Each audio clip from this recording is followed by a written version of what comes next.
This conference will now be recorded. Wow, amazing. Hey guys, so this is Miss M. I am about to get started here in just a bit. Just gonna wait another minute or so for other people to log on. I think almost everybody has their name in their kind of like little video box thing. But if you don't mind, would you please put your name in the chat, first and last name in the chat, just so that we can take attendance. We are going to get started at 1:01. So if you need to grab a drink or a snack or something, do that quickly. But please put your name, first and last name in the chat box so we can mark you here for attendance. Thank you.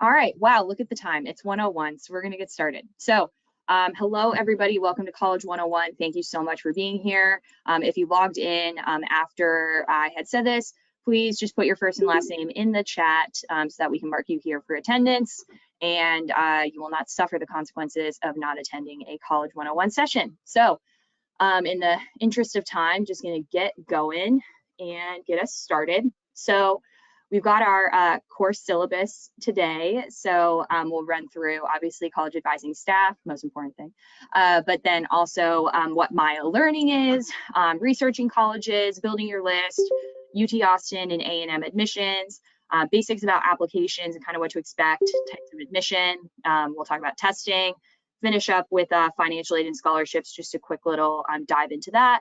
And then we'll move on to some next steps that you can do with the rest of your summer. I know that that time is dwindling. So college advising staff, like I said, my name is Ms. Marchesini, if you don't know me. I work with the first half of the alphabet, so I'm last names A through L-I. This is my second year at BL. I recently graduated with my master's in counseling and student development, but I have a bachelor's of science in business administration from K-State. And previous admissions experience. I worked for K-State. Yes, we were the Big 12 football champions, if you are, forgetting that. Then we also have Mr. Ringet. He works with the second half of the alphabet. Last names Elo through Z. This is his fourth year at BL. He has his master's in educational leadership and his bachelor's in public relations, both from Western Michigan University. He has also worked for Western Michigan. He's worked for SMU, Wisconsin-Madison, and University of Louisville. We are located, if you've never been, we're located in the guidance suite. We've got our college corner in the back. We share an office. And this is going to be a great place for you guys to work on applications and ask us any questions as you're filling them out this fall. So Maya Learning, you have heard us talk about it. You've seen me post about it. This is our new software, which we are really pumped about. So we are onboarding this summer. We've moved our data over. We're in the process of uploading letters of recommendation requests right now. We are going to be using Maya a lot this fall. So if you have not logged into Maya Learning, now is the time. Get going with it and start getting comfortable with just like the interface and what it looks like and the different features that you have. Mr. Ringet sent out an email about how to access Maya Learning. You will access it through a single sign-on with your BL email, which is awesome. But we are going to be using this for if you're continuing your college exploration, application management and sending documents is going to be a huge part of how we use it. Updating your college lists, you can mark decisions, collect scholarship data, and more. So Maya Learning is going to be your new best friend. You may as well bookmark it on your computer because we're going to be using it a lot. We are going to be connecting this with the Common App. So if you are going to be applying to schools on the Common App, Maya Learning is going to connect with that so that then we can send your documents to the schools that you have applied to on the Common App. If you're also still kind of thinking about majors and exploring careers, Maya also has personality and career assessments similar to Naviance, but they're better. So highly encourage you to get going in there, look around and look at all of the features that it has to offer. We love it. It's amazing, super user-friendly. So we're really excited to be moving over to it. All right, so we've talked a lot about this throughout the last year, but we'll continue it because I know a lot of you are still researching colleges and looking for schools that might be a good fit for you to have on your list. And we just really want to reiterate to you that this is your college search. This is not your parents' college search. This isn't your siblings. This isn't your friend's college search. This is yours. You're the one that's going there. So you want to think about what you are looking for in a school. Again, not what others are looking for, what you are looking for. Location, it could be in-state, out-of-state. It could be a city versus a college town. Location could also mean climate. If you're so sick of the heat, and you would like to get out of Texas and go somewhere a little bit cooler, maybe thinking about that. If you're super into hiking, stuff like that, like location does not just have to mean how far it is away from DFW, but that also might be a factor for you. Major is also going to play a big role for a lot of you, but it might not be as big of a deal for many of you if you are kind of undecided about your major, or you're kind of looking into different programs. Major, if you are looking into a specific program that is only offered at some schools, then you will obviously want your major to be a big part of your college search. But one thing that we get a lot whenever we're asking about schools is students will say, well, I want a school with a good X program. Like I want a school with a good psychology program, or I want a good school, or a school with a good engineering program, or whatever it is. And every single school that has a program, it's going to be a good program for someone. So looking at rankings or looking at, best schools for X major might not be the way to go. And it's typically one that I always say take with a grain of salt. Rankings can be bought just like Instagram followers. Like you can buy rankings. So what's important for you to consider when you're thinking about the major that you're going into and the school that you're going into is if this is going to be a good major at that school for you. Like what about that engineering program is going to make you academically successful? Because a ranking doesn't make you academically successful. Like maybe you need a smaller class size, or maybe you need more hands-on learning. So I just always, you've heard me say it before, but rankings are not everything. Think about what is going to make you academically successful, because that is what's going to get you a job, not the ranking of your school. All right, size, I kind of talked about that. Size could be size of the university, class sizes. Some of you guys are looking at smaller schools, some of you are looking at larger schools, and every size of a school comes with pros and cons. So looking into what's going to be the best for you. And then cost is one that maybe you hadn't thought more in depth about in the last couple of years, but now this is one that you're going to kind of want to start thinking about hard numbers or budgets of what is going to be financially a good financial decision for you. College is one of the biggest investments that you'll make in your life. So making sure that it's going to be a good financial decision for you.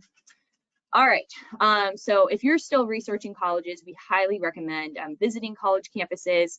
Just a reminder that if you want to use one of your 2 free absences to visit college campuses, remember to get your pink sheet signed in the attendance office. We don't have pink sheets, attendance has them. So go get those signed. You get 2 free absences, which is awesome.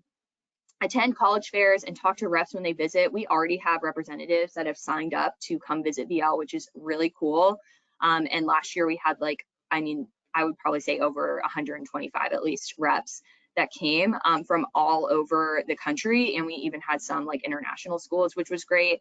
And then attend the college fair. We've got the Dallas Catholic Schools Fair. We're a part of that.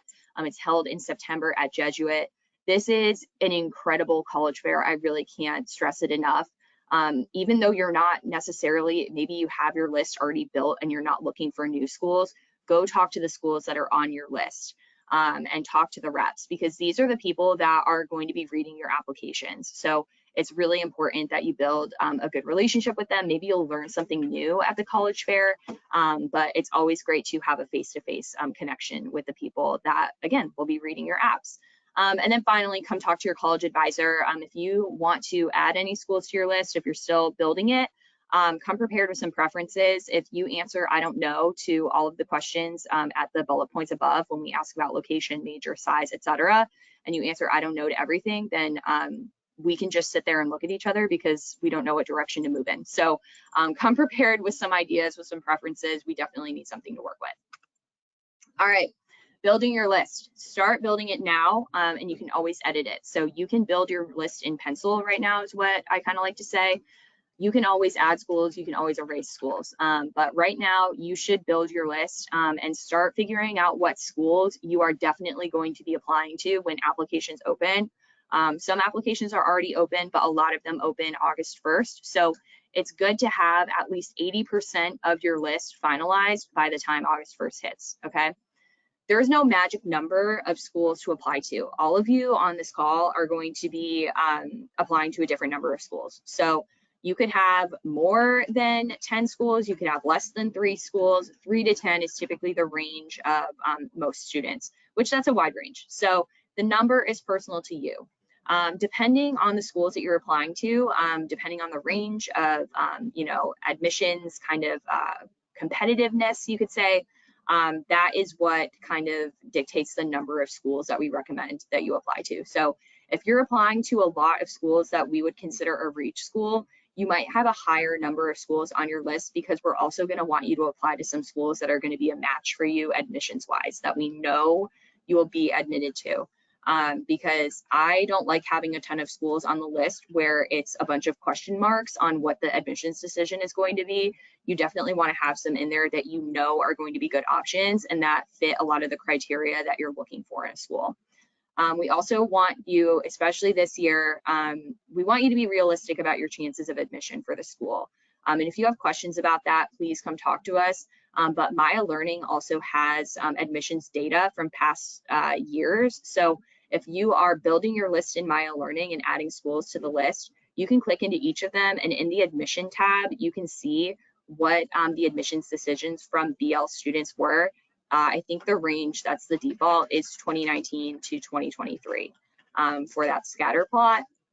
And you'll be able to see what the admissions decisions were. The names are hidden, but you can see what a student's GPA and their test score was, how they applied, if they applied, you know, early action, or if it was rolling decision. You can also see whether they were admitted or denied to the school. So definitely want to look into that so that you can see kind of what your chances are for the schools that are on your list. And then lastly, we just have the recommendation of applying to at least one in-state school. You don't have to do this, but Mr. and Get and I both worked in admissions during COVID, and we are just, we want you to be safe. We want you to pivot instead of panicking. Should you need to stay closer to home or stay in state for any reason out there, we just want you to have one option. This is optional, but it is just something that we highly recommend. All right, so let's talk UT Austin and A&M. Since these are super popular schools and super competitive schools, we wanted to give the stats from previous years on their admission for the class of 2023. So UT was pretty popular for us last year. We had 86 applications to UT. We had a pretty good acceptance rate. We had 33% accepted overall. But the average GPA for those that were accepted was a 98.8. We had 15 students that were accepted that were outside of the top 6%. And then the alternate admissions program that UT offers is called CAP. This is the coordinated admissions program. And this has 6 students in it, or 6 students decided to do it, excuse me. But we had a couple students that are going to UT San Antonio for a year before transferring to UT Austin. And a couple that are going to UT Arlington for a year. So the coordinated admissions program is where you would attend a different UT campus for a year, and then you would transfer to the College of Liberal Arts at UT Austin. There's major, like specific majors that you can transfer into. Not all colleges, like you couldn't transfer into business or nursing or architecture, for example. There's specific programs that are for CAP students. But if you are really, really gunning for UT Austin, but maybe it just doesn't fall in your favor for direct admission, CAP is a great option. And then A&M, we had 54 applications, 37% were accepted. Average GPA was again 98. This one was 98.1. And we had 13 students that were accepted outside of the top 10%. We did pretty well with A&M this last year. They also have alternate admissions pathways. We had 4 students doing these. So there's a variety of pathways. There's Gateway and Blinn, which are two pathways that are offered to you. You do not apply for these. Gateway is where you go to A&M over the summer, you take a couple classes, and then you are a regular student in the fall. Blinn is where you are a student that is dual enrolled at Blinn, as well as a student at A&M. You can go to A&M, sports games and everything like that, but you are also at Blinn College, which is the community college in College Station. Then PSA is the same idea as CAP. So this is where you go to an alternate A&M campus. Stephen F. Austin and Tarleton are both A&M campuses now, but you could go to A&M Commerce or A&M Corpus Christi and then transfer to A&M after that year.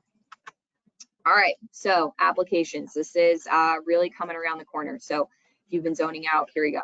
All right, so Common Application, this opens August 1st. You cannot apply on the Common App before then, so don't, get too excited about it. You got to wait a little bit longer. So it actually opens next Tuesday. Wow, coming up. So you can, on the Common App, what you do is you complete a general application with your personal information, activities, and your essay response. So that is the Common Application.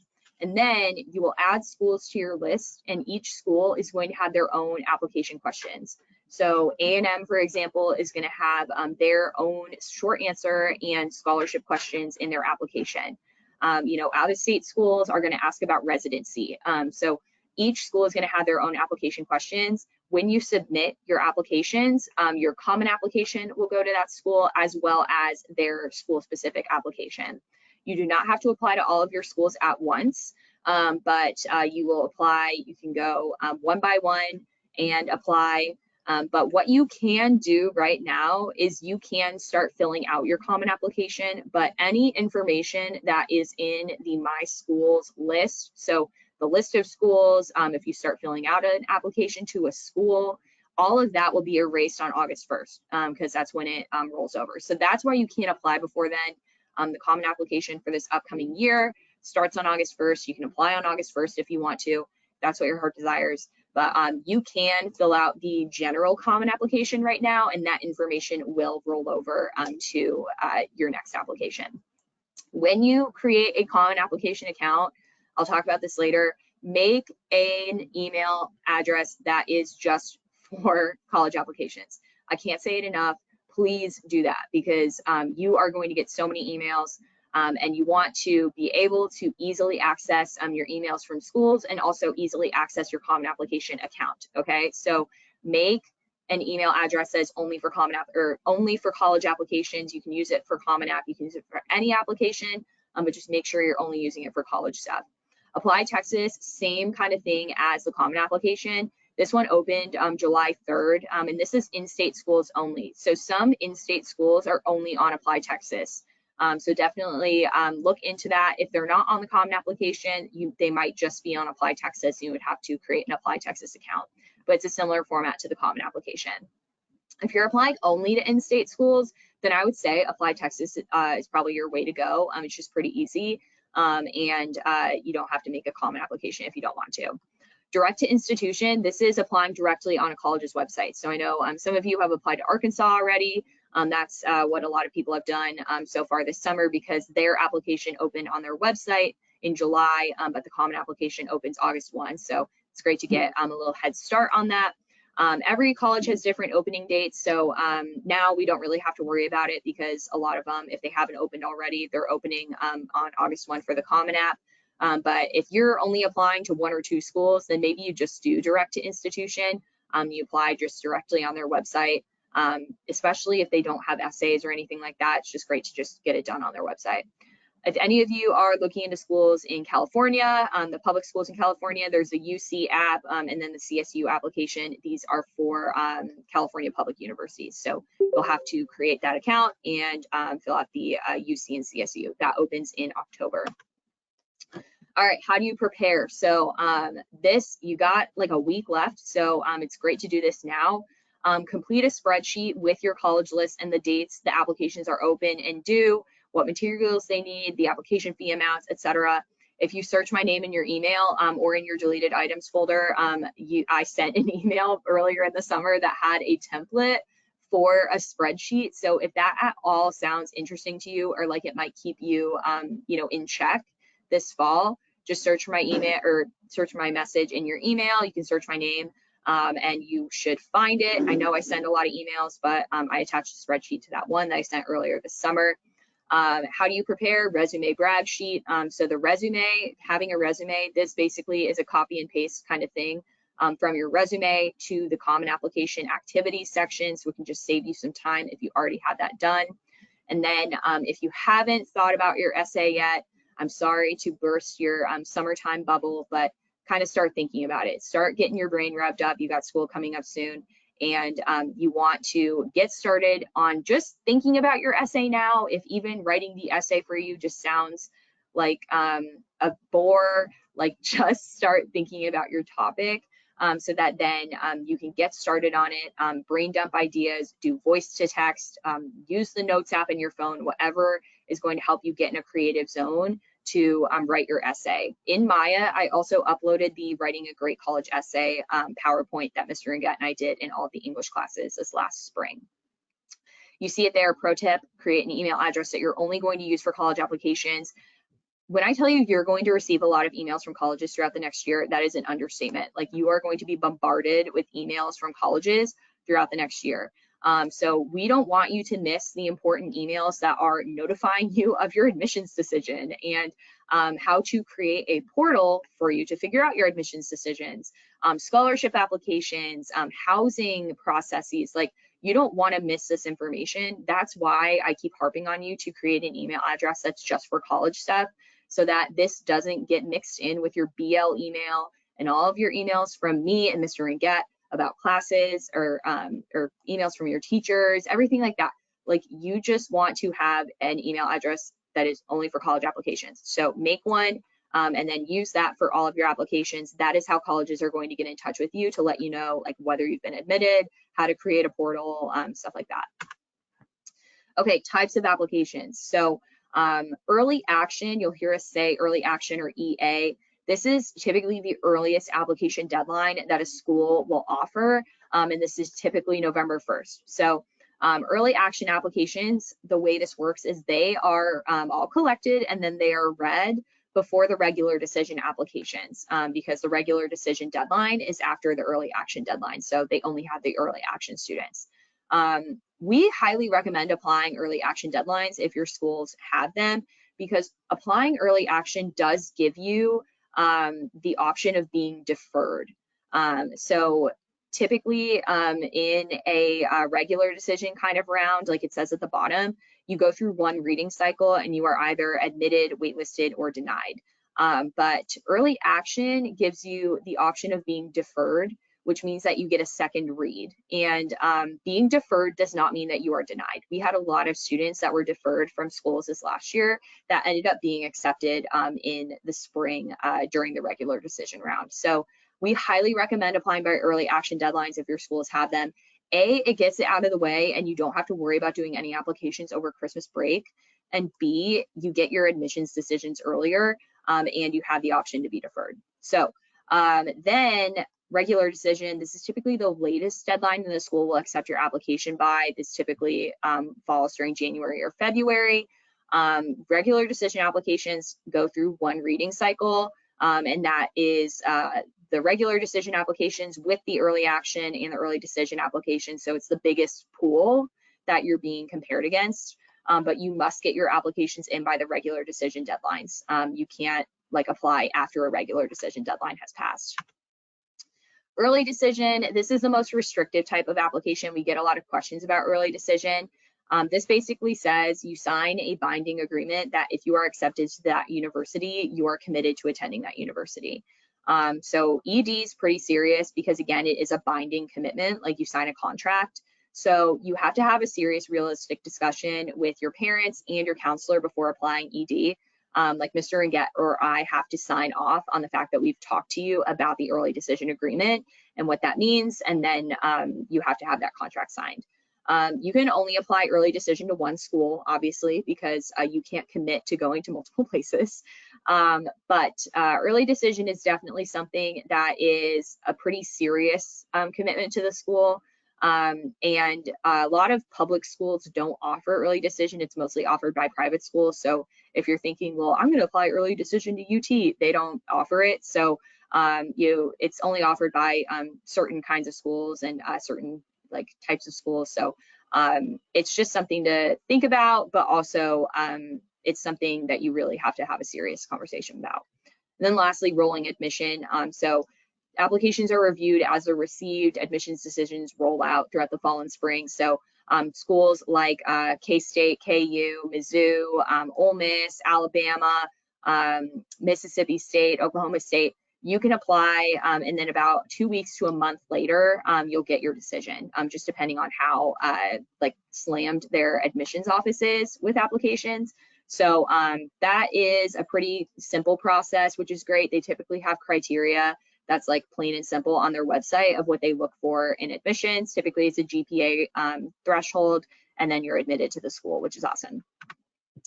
All right, types of admission. So we've got automatic admission, or what we used to call at K-State, it was qualified admission. So this is just based on GPA and or test score. A lot of schools are test optional, so they'll just look at your GPA. But this is also typically coupled with rolling admission. Holistic admission reviews the application holistically, which means it does not base decision on only one factor. I'll go into depth on what holistic admission means in the next slide. But then UT and A&M, just a reminder of the automatic admission policy. That's the state law. So we have automatic admission for students in the top 6% and top 10%, and then it's holistic admissions for everyone else. We are a non-ranking school, so when you have questions from universities asking about rank, you will indicate that we are a non-ranking school. We only have an internal rank for the top 6% and top 10% so that we can give admission for the students that fall in that category. But we are holistic for everybody else for admissions. And then again, if you have schools that are asking about rank, you will just say that we do not rank. All right, holistic admissions. So every school is going to be different with how they do their holistic admissions, if that's their policy. But I put up there, it is your responsibility to know what you need to submit, because sometimes some schools are going to require more admission documents than others to make their decision. So holistic admissions means that their decision is based on a combination of your transcript and grades, which is always the most important. But they'll look at the rigor of your classes. So they get a profile of the classes that BL offers, and they compare your schedule against that. So they'll see like whether you took challenging classes. They'll look at the trends of your grades. So have your grades risen? Have they declined? Have they stayed consistent throughout the last 3 years? And they'll look individually at your grades. They'll look at each year, and especially for some more competitive academic programs, they might focus in on specific subjects. So if you're looking into engineering, for example, they might go in depth looking at your math and science grades from each year. Your essay, we've talked a lot about it, but this is your opportunity to tell them your story and to let the reader just like see life through your lens for the short amount of time that they're reading your essay. But it's important that your essay is genuine. It comes from your voice. That is what they're looking for. They aren't necessarily like, grammar isn't super important for them. They want to hear the essay in your voice.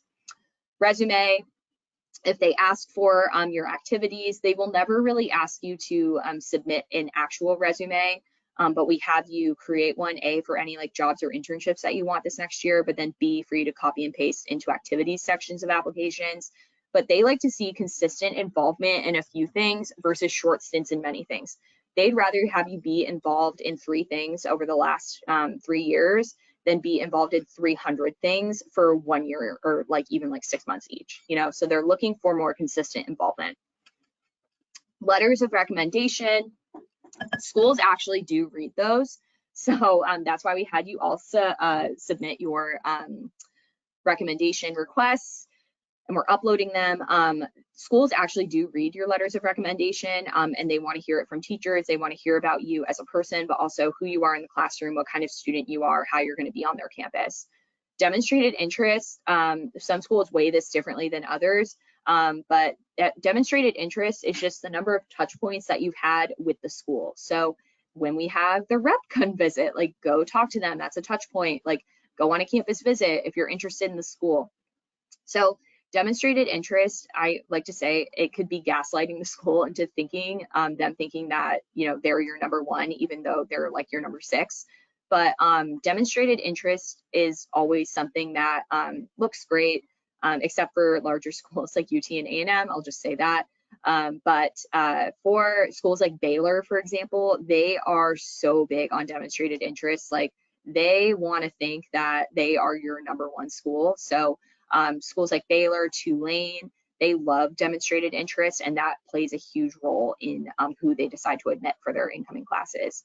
Other factors can also be at play in holistic admissions, and that's where it, you know, it's just those question marks of what happened there with admissions that Mr. Ringett and I will have. But sometimes like certain schools are looking to grow, like maybe they're looking to grow their male population in the nursing program. And so, you know, it's pretty competitive for girls, but not as much for guys. Or maybe they're trying to increase the number of students from Texas, or maybe they're trying to increase their number of in-state students. So their internal priorities, like we just don't know about them. So that's where that's kind of the thing that is always a little bit different every year for each school as they figure out what they're looking for in their incoming class, and we just kind of try to ride the wave of it. All right, we're at the testing slide, so you don't have to hear my voice for much longer. ACT, SAT, and test optional admissions. We get a lot of questions about testing. Should I test? Should I not? Most schools are going to be test optional for admission and or scholarships for fall 2024, but not all. And not all schools are test optional for both. Maybe a school is test optional for admission, but their pretty good scholarships are going to be test based. So I think about Oklahoma State with that, for example. Their test-based scholarships are great, but their test optional scholarships are just a little bit less money, but they're test optional for admission. Should you take the ACT or SAT? If you have not done so already, we say yes. Because even if you're not going to use the score for your admission application, the score can sometimes be helpful to increase your scholarship dollars or get you out of placement tests in the spring. And then also, for example, like Arkansas is a weird one. They're test optional for admission and scholarships. Like you do not have to submit anything, but to enroll at Arkansas, they require a test score, which I always find weird. But that's where then you just want to take one now, so that then you're not a senior taking, you know, the ACT in April right before you graduate. So make sure that you have one on file. If you have questions about testing or whether you should submit a test score or not, you can email us. But our rule of thumb is that you look at the middle 50% that they report for their test scores. And if you fall within the middle 50%, then it's cool to send, but sometimes we will tell you not to. But whether you apply with or without scores, it's personal to you. And if you really hate taking tests and you're not like super proud of your score, then maybe testing requirements are a deal breaker factor for you. And you are only going to apply to universities that are test optional for everything. So just keep that in mind. All right, financial aid. We're on our last couple of slides. So the FAFSA, this is something you'll hear a lot about. This is the free application for federal student aid. So they are going through a makeover, good for them, but they have not told us what date they are going to be ready. It's sometime in December. And what it looks like, we're not super sure, but good for them on the makeover. They are responsible for need-based aid, federal loans, things like that. So you must complete the FAFSA to be eligible for need-based financial aid. And a lot of schools want a FAFSA on file no matter what. But types of financial aid, there are scholarships, grants, and loans. So loans are something that need to be paid back and they will accrue interest over time. So you hear about student loans in the news, that is student loans. And then scholarships and grants are free money that does not need to be paid back to anybody. Scholarships are something that you should be looking at now for each of your schools. Look at and feel knowledgeable about what their scholarships are. So some have school-based automatic scholarships, and this is like my favorite kind of scholarship out there because they have clear benchmarks based on GPA and test score. You know exactly how much money you are going to receive from the school, and it's typically posted on their website. Holistic review, they're less clear than automatic, so they'll look at, again, a variety of things from your admissions application, but then we collect all of that scholarship data in the spring for many reasons, but one is so that we can have some good scholarship predictions for you. So we obviously get the data for the total number of scholarship dollars that y'all will receive, but the reason we are really adamant about getting the scholarship data is so that then we can look at students who have a similar academic profile to you, what they received in scholarships from that school, and give you a ballpark number of what you might expect to receive. But something to keep in mind is that not all schools do automatic scholarships.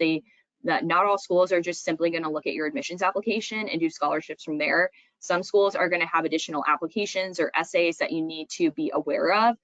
So make sure that you're looking into that. You don't want to apply to a school and think that they're just going to look at your admissions application and automatically consider you for scholarships, and then you miss the deadline for the application that they actually had that was separate from their admissions application.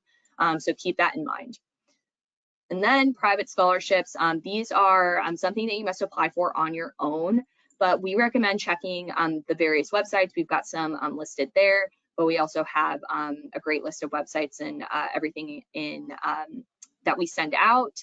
But then looking at places of employment, so if your parents work somewhere, grandparents, aunts, uncles, they work somewhere that might have a scholarship, community organizations that you've been a part of, so whether it's, a Boys and Girls Club kind of thing, or a church, something that you've been a part of in your community, then I'm looking into those spots for scholarships. But private scholarships typically will help cut down the cost of books and housing and things like that.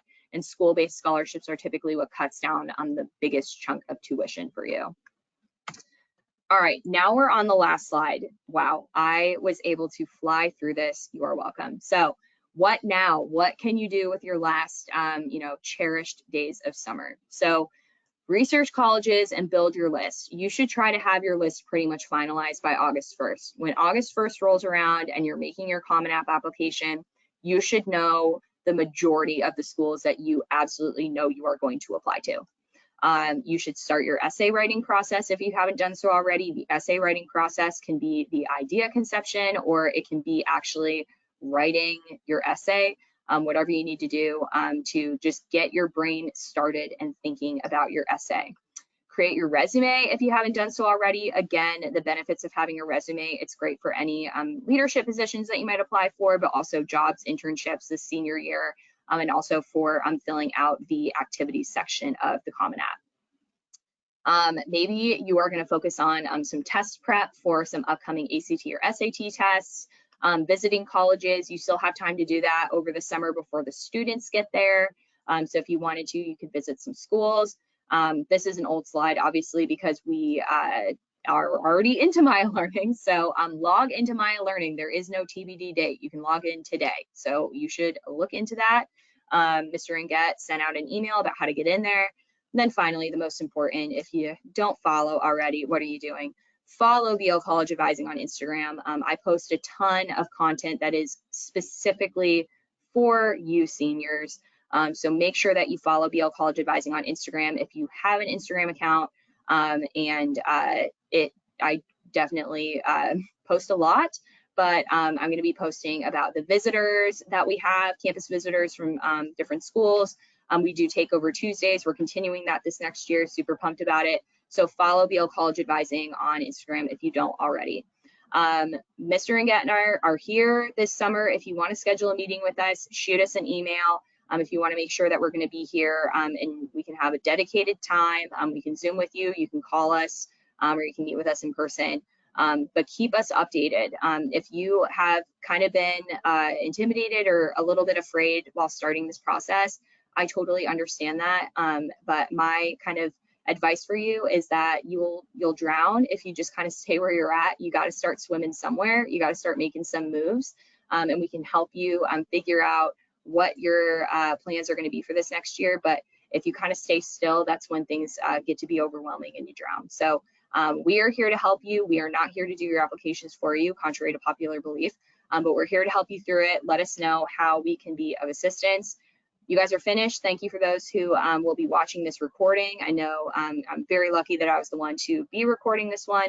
And you're lucky to listen to my voice for 40 minutes. But you're all free to go. Thank you so much for being here, and we will see you sooner than you think. Bye.